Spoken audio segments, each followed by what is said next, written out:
Bom dia, meu amigo, que por um acaso esteja a navegar no YouTube, parou por um momento e sentiu a curiosidade, o desejo de visualizar aqui o nosso vídeo, que costumeiramente, pela graça do nosso Deus poderoso, nós grava a cada sábado, nesse dia maravilhoso de adoração, que o Senhor separou para ser o dia especial da adoração, aonde os filhos deles adoram Ele aqui na terra, e os filhos dele celestial também adoram lá no céu.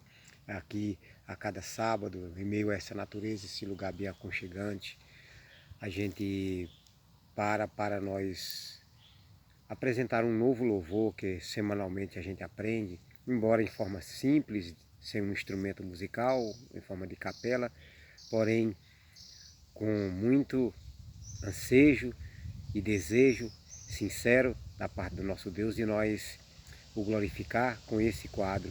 Aprenda um novo louvor ao nosso Deus Todo-Poderoso, para nós cantar ao nosso Deus Todo-Poderoso, conforme o Salmo 40, verso 3, Salmo 33, verso 3.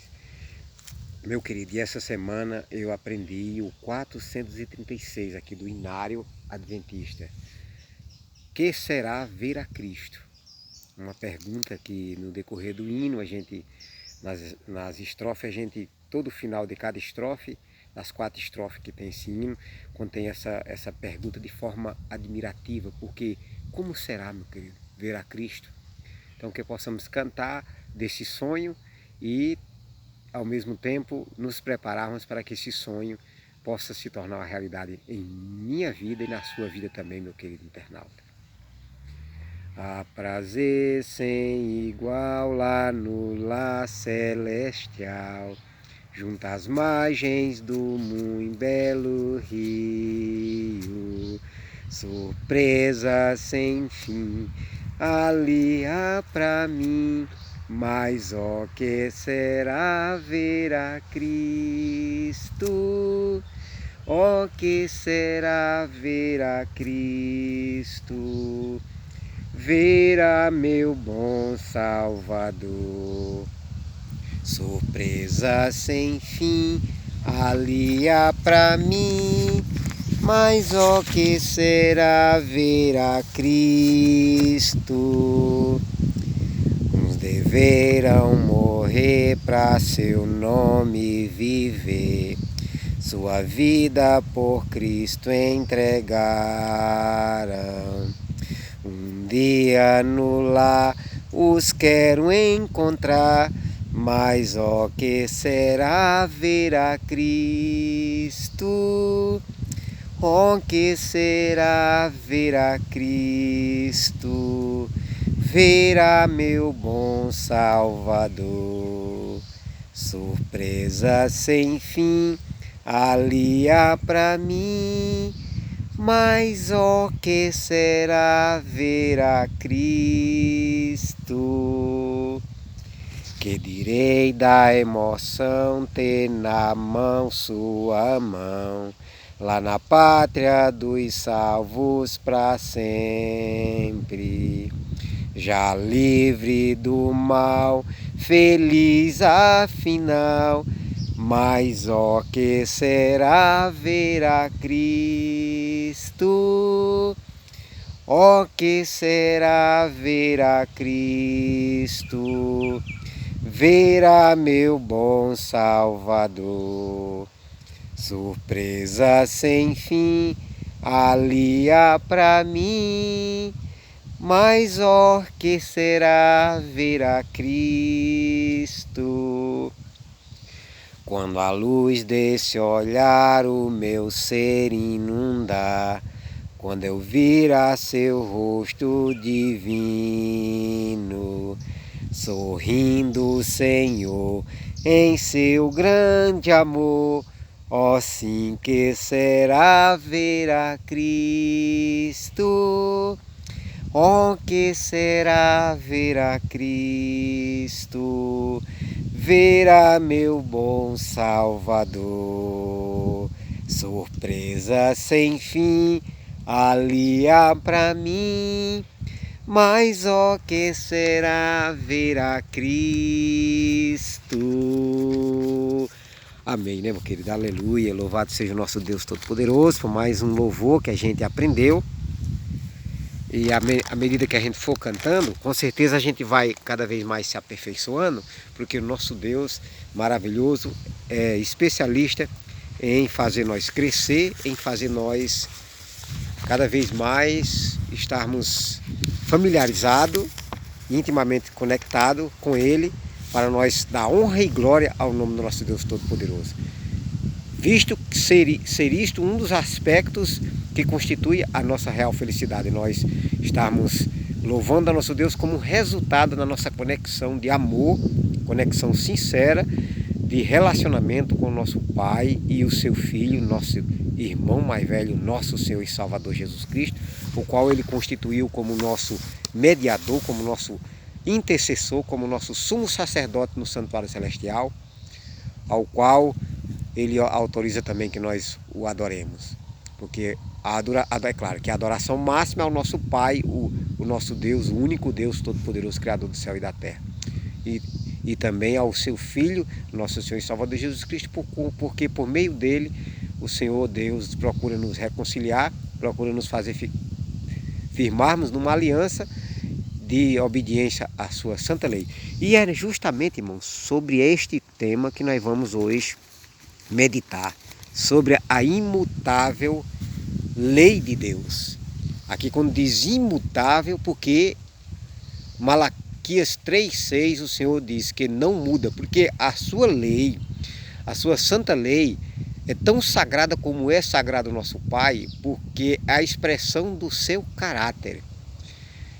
É a expressão da maneira como o nosso Deus procede. Ele é um Deus de amor. A sua lei, o resumo dela também é amor. Quando os primeiros 4 mandamentos, o amor, assim como a cruz ela tem um sentido, ela tem uma parte que é vertical e outra parte que é horizontal. Então os primeiros 4 mandamentos falam do amor vertical, onde nós amamos ao nosso Criador, nós nos submetemos pela fé à obediência estrita ao nosso Deus Todo-Poderoso.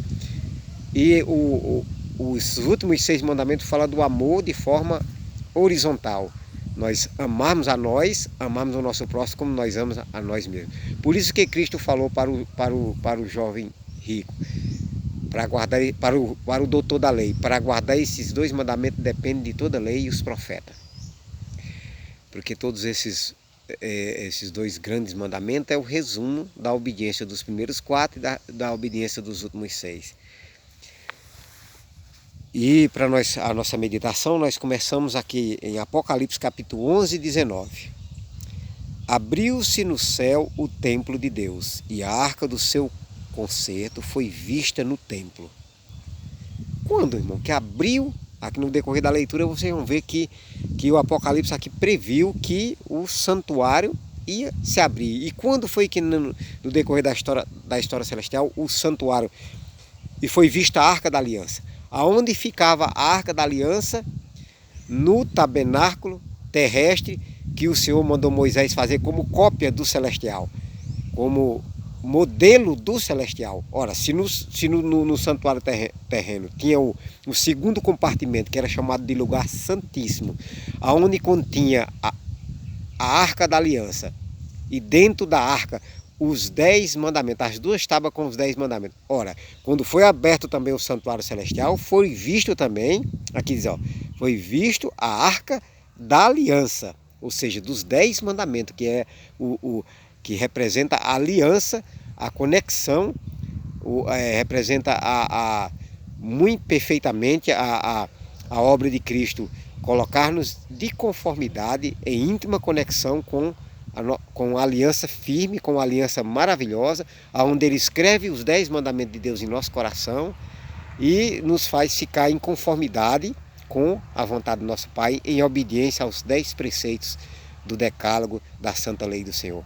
Faz nós ficar em conformidade, porque Ele faz expiação. Como que Jesus faz expiação? Porque a obra dele não concluiu na cruz, ela continua, e é a obra dele, a continuação significa que ele está o quê? Efetuando um trabalho de salvação. Salvar do quê? Da morte, salvar da transgressão da lei de Deus, que é o pecado que leva para a morte eterna. Ora, uma vez que ele salva, ele nos coloca em conformidade com a sua santa lei, em viver uma vida de estrita obediência, que os falsos profetas chamam de perfeccionismo. Os falsos profetas, usados pelas forças do mal, diz que a santa lei de Deus foi abolida, mas aqui, no decorrer da leitura, vamos ver que não foi, meu irmão. Veja só. Lendo outra vez. Abriu-se no céu o templo de Deus, e a arca do seu concerto foi vista no seu templo. Apocalipse capítulo 11, versículo 19. A arca do concerto de Deus está no Santo dos Santos, ou seja, no lugar santíssimo. Ou lugar santíssimo, que é o segundo compartimento do santuário. Ou segundo, no linguajar nosso hoje, aqui o segundo cômodo, né? No ministério do tabernáculo terrestre, que servia como exemplar e sombra das coisas celestes, esse compartimento se abriu somente no dia da expiação, para a purificação do santuário. Então aqui, ó, no ministério do tabernáculo terrestre, o lugar santíssimo, que servia como exemplar e sombra das coisas celestiais, do que iria acontecer em 1844, só abria uma vez por ano, que era no 10º dia do 7º mês, no dia da expiação. Este compartimento se abria somente no dia da expiação, para a purificação do santuário. Portanto, o anúncio de que o templo de Deus se abriu no céu, o que significa? Portanto, o anúncio de que o templo de Deus se abriu no céu e de que fora vista a arca do seu concerto, indica a abertura do lugar santíssimo no santuário celestial em 1844.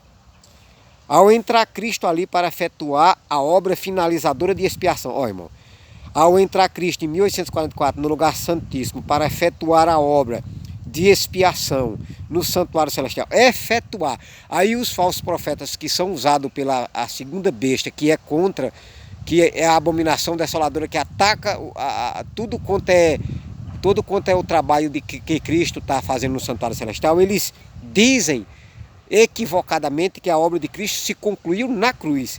Mas aqui é uma prova que não se concluiu, que Jesus subiu para dar continuidade ao seu ministério.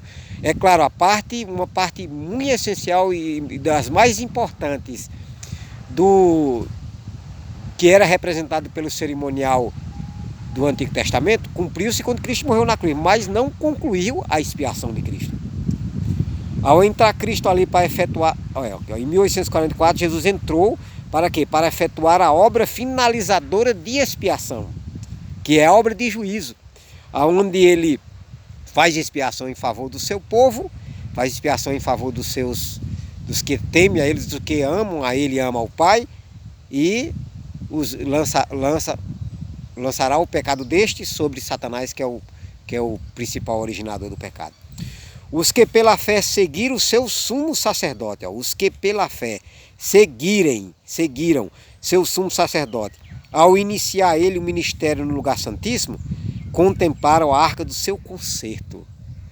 Embora foi uma grande luta, irmão, que eles passaram, 49 pessoas tiveram uma grande luta para permanecer, porque eles tiveram uma amargura de uma grande decepção por causa dos ensinos supersticiosos de antes de 1844, que dizia que o santuário era a terra, já fazendo parte do trabalho satânico do inimigo de fazer com que as pessoas perdessem de vista as verdades sobre o ministério de Cristo no santuário celestial, inclusive as pessoas perdessem de vista também a verdade sobre a santa lei de Deus, sobre a santa aliança de vigência dos 10 mandamentos, inclusive o 4º.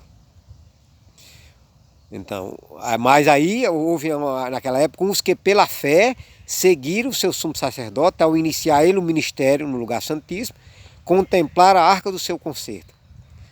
Como houvesse estudado o assunto do santuário, chegaram a compreender, graças a Deus, a mudança operada no ministério do Salvador. Que mudança? Que ele ministrou até 1844 no primeiro compartimento, no lugar santo. Por isso que foi o Apocalipse lá nos capítulo 3, que fala das igrejas, né? Fala, foi visto Jesus até 1844 andando no meio dos 7 candeeiros, ou seja, no meio das 7 igrejas. Mas em 1844 ele parou de ministrar, ele fechou a porta do lugar santo e agora não é que houve uma mudança da lei de Deus, não é que agora negócio, essa passagem do lugar santo para o lugar santíssimo, não quer dizer que foi anulada as verdades que eram representadas pelo ministério de Jesus no lugar santo.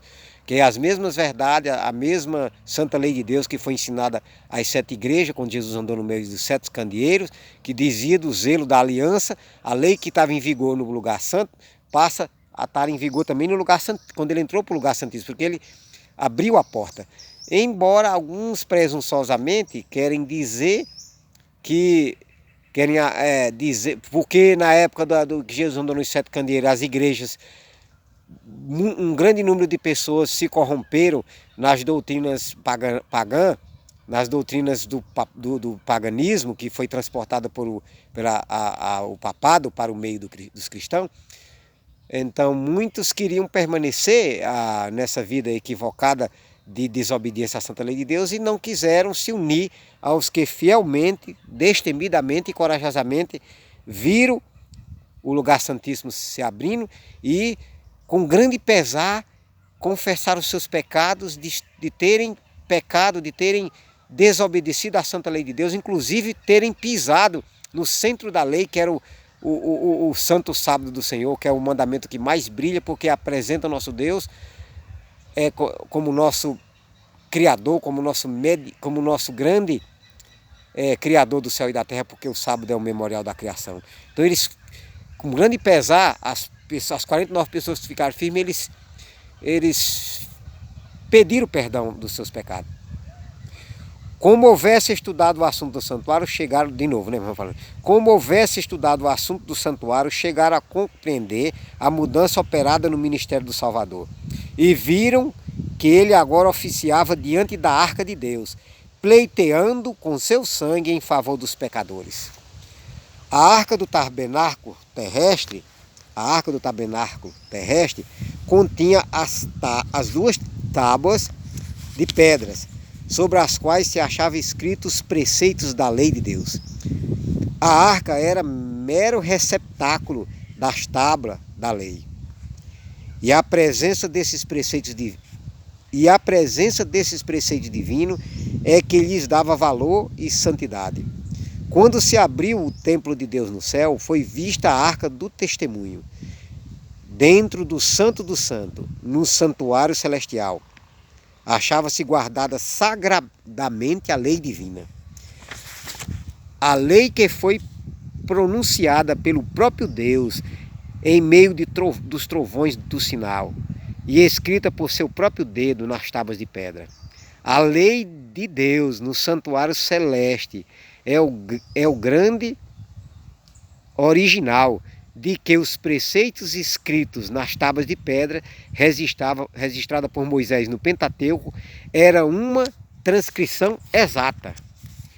Os que chegaram à compreensão deste ponto importante foram assim levados a ver o caráter sagrado da imutável lei divina e viram como nunca dantes a força das palavras do Salvador.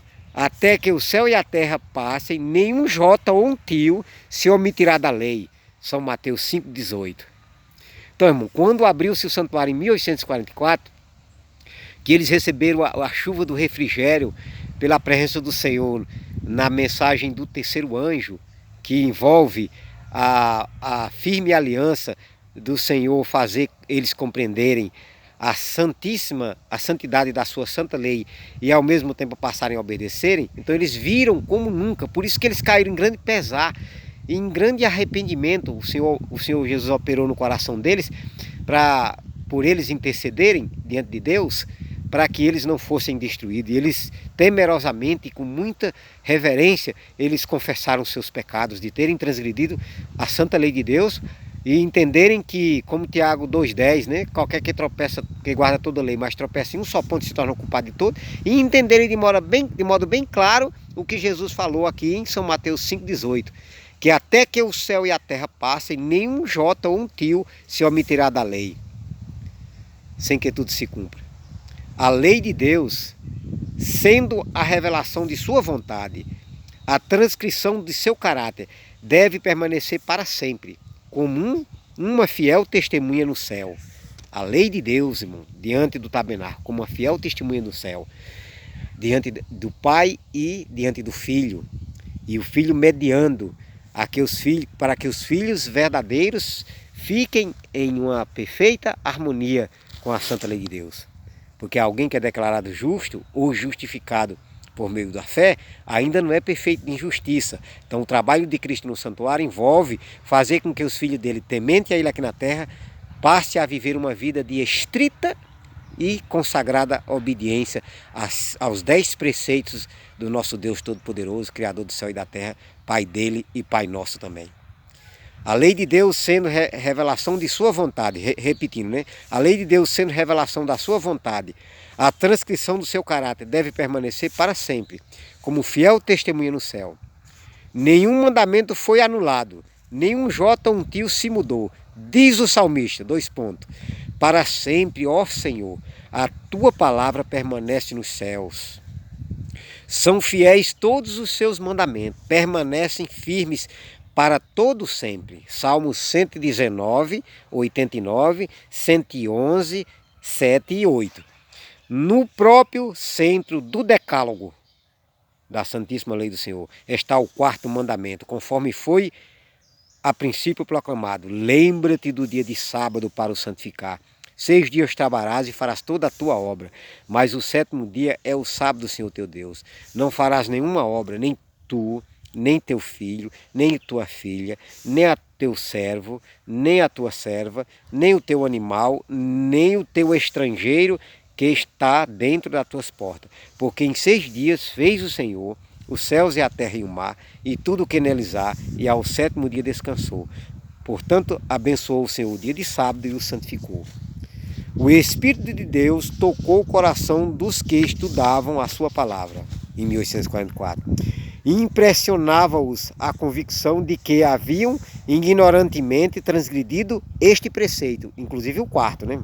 Aliás, o 4º, estavam guardando o 9, porque com o estabelecimento da abominação desoladora de 1260 anos, foi anulada, foi mudada a santa lei de Deus. O mandamento do catecismo é um mandamento, fala guardar domingos e festa, cumprindo o que está lá Daniel 7,25, que o papado proferiria palavras contra o Altíssimo, magoaria o santo do Altíssimo, magoar o santo do Altíssimo, porque na Idade Média mataram mais de 50 milhões de cristãos, e cuidaria em mudar os tempos e a lei, colocando o sinal da besta, que é o domingo, em lugar do sinal de Deus, que é o sábado. Mas aí, quando o Espírito de Deus impressionou eles chegaram à convicção de que havia ignorantemente transgredido esse preceito, deixando de tomar em consideração o dia do repouso do Criador, que é o 7º dia. Começaram a examinar as razões para a observância do 1º dia da semana, em lugar do dia em que Deus havia santificado. Não puderam achar nas Escrituras prova alguma de que o 4º mandamento tivesse sido abolido, ou de que o sábado fora mudado.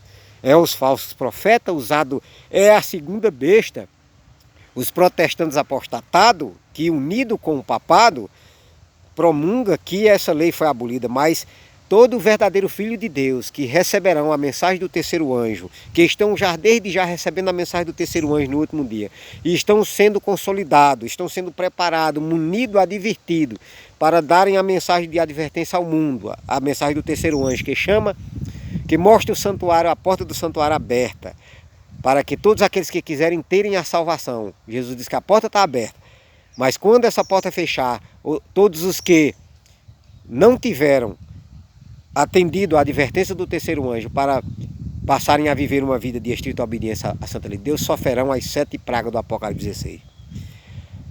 A bênção que a princípio aureolava o 7º dia nunca foi removida. Sinceramente tinham estado a procurar conhecer e fazer a vontade de Deus. Agora, como se vissem transgressores de sua lei, encheu-se-lhe o coração de tristeza e manifestaram lealdade para com Deus, santificando seu sábado. Dentre eles nós conhecemos, né, o nosso querido e saudoso irmão que dorme no Senhor, José Bates, defensor incansável da Santa Lei de Deus, inclusive dos mandamentos do sábado. É claro que um grande número daqueles que foram sacudidos, porque numa sacudidura, meu querido irmão, o inimigo distorce dizendo que a maioria, dizendo que a minoria é a minoria que sai do meio dos que estão a viver uma vida equivocada contra a palavra de Deus. Aí alguns distorcem que os que saem do meio da maioria daqueles que estão a transgredir é que estão sendo sacudidos. Não, sacudido em 1844 foi a mais de 49 mil pessoas que preferiram ficar guardando os mandamentos de homens e não quiseram amar o Senhor, preferiram estarem ao lado do mundo e não quiseram acompanhar. Ficou firme 49 pessoas, mas dessas 49 pessoas o Senhor fundou os verdadeiros adventistas do sétimo dia. Todos os verdadeiros adventistas do sétimo dia aqui, que não se unem com nenhum outro sistema religioso que estão contra a lei de Deus. Muitas vezes apresentando a contradição à lei de Deus como sendo uma liberdade religiosa. E agora no dia de forma mais intensa, porque estão montando fóruns aí para perseguir os verdadeiros guardadores dos mandamentos de Deus. Mas aí, os que forem fiéis e leais e continuarem guardando a lei de Deus, o Senhor vai conceder a chuva do refrigério pela sua presença. Esses homens aqui manifestaram grande coragem, buscando a verdade em 1844, e então viram o santuário aberto e viram que a lei de Deus ainda estava em vigência, que nunca na história do mundo Deus autorizou, Deus mandou qualquer credo religioso, qualquer ser humano mudar a sua santa lei. Muitos e tenazes foram os esforços feitos para subverter-lhes a fé desses 49 irmãos fiéis. Só um dentre os que foram subvertidos, que não fez parte dos 49, por isso que ele não vai ressuscitar na mensagem, ele não vai ressuscitar na ressurreição especial daqueles que morreram na fé da mensagem do terceiro anjo. Só um que vai ressuscitar na primeira ressurreição geral, que é depois da ressurreição especial. Só um que o Senhor vai conceder de salvação, porque ele estava muito velho, muito debilitado e muito doente, assim como o Senhor não imputou o pecado de Moisés, quando a nação, como um bocado de abelha, caíram em cima de Moisés e levou o servo do grande Deus a cometer aquele erro de ferir a rocha. Assim também Guilherme Miller, porque se há muitos dos equivocados que não quiseram aceitar a mensagem do terceiro anjo, caíram em cima desse velho e fiel homem do Senhor, de sorte que ele não aceitou não aceitou que era necessário ainda, que era necessário guardar o sábado. Mas esse homem, o Senhor não imputou o pecado dele, porque ele estava muito debilitado, muito fraco, muito velhinho já, e então o Senhor não imputou que este, ao morrer, mesmo sem aceitar a mensagem do sábado, Deus não imputou que ele está perdido, mas como Moisés, o Senhor vai ressuscitar ele. Muitos e tenazes, eles fizeram, uma grande multidão dos mais de 49 fizeram esforços para subverter-lhes a fé. Ninguém poderia deixar de ver que se o santuário terrestre era uma figura ou modelo do celestial, a lei depositada na arca, na terra, era uma transcrição exata da lei da arca. Então, irmão, a lei que foi escrita por Moisés no Pentateuco, que Deus escreveu com o seu próprio dedo em pedras, era uma transcrição exata da lei que está lá no céu, e onde contém também o quarto mandamento, que é o que mais gloriosamente representa o nosso Deus, porque é o selo da lei, conforme diz Isaías. Sela a lei, conforme o Senhor falou por meio de Isaías, sela a lei no coração dos meus discípulos. E é o selo da lei porque contém 3 características de um selo de um rei, que era o nome do rei, o território que o rei governava e a profissão do rei. Dos 10 mandamentos, só o quarto contém essas 3 características. Então, repetindo, ninguém poderia deixar de ver se o santuário terrestre era uma figura ou modelo do celestial. A lei depositada na arca, na terra era uma transcrição exata da lei na arca, que está no céu. E que a aceitação da verdade concernente ao santuário celeste envolvia o reconhecimento dos requisitos da lei de Deus. Então a aceitação do santuário envolvia aceitar também guardar os mandamentos de Deus. Aí estava o segredo da oposição atroz e decidida, porque o inimigo odeia o santuário, ele usa o sistema papal para atacar o santuário. Inclusive colocando outros mediadores, sendo que a Bíblia diz que há um só mediador entre Deus e o homem, Jesus Cristo o homem. Aí estava o segredo da oposição atroz e decidida exposição harmoniosa das Escrituras, que revela o ministério de Cristo no santuário celestial. Os homens procuravam fechar a porta que Deus havia aberto e abrir a que ele havia fechado. Mas o que abre ninguém fecha e o que fecha ninguém abre. Inclusive abrir o entendimento das pessoas que não é que somos salvos pela lei, mas que quando somos salvos pela fé, demonstramos nossa fé nas obras de concordar em guardar os 10 mandamentos da Santa Lei de Deus. Tinha declarado: eis que diante de ti, conforme está lá em Apocalipse 3, 7 e 8, eis que diante de ti pus uma porta aberta a qual ninguém pode fechar. Cristo abrir a porta, ou o ministério no lugar santíssimo, resplandecia a luz por aquela porta no santuário celestial e demonstrou-se estar o 4º mandamento incluído na lei, que ali se achava encerrado. E que Deus estabeleceu, ninguém pode derribar. O 4º mandamento continua estando em vigor. Os que aceitam a luz relativamente à mediação de Cristo e à perpetuidade da lei de Deus, acharam-se que estas eram as verdades representadas no Apocalipse 14. As mensagens deste capítulo constituem uma tríplice advertência que deve preparar os habitantes da terra para a segunda vinda de Cristo. O anúncio: vindo é a hora do seu juízo, aponta para a obra finalizadora do ministério de Cristo para a salvação dos homens. Anuncia uma verdade que deve ser proclamada até que cesse a intercessão do Salvador. E ele volve à terra para receber seu povo.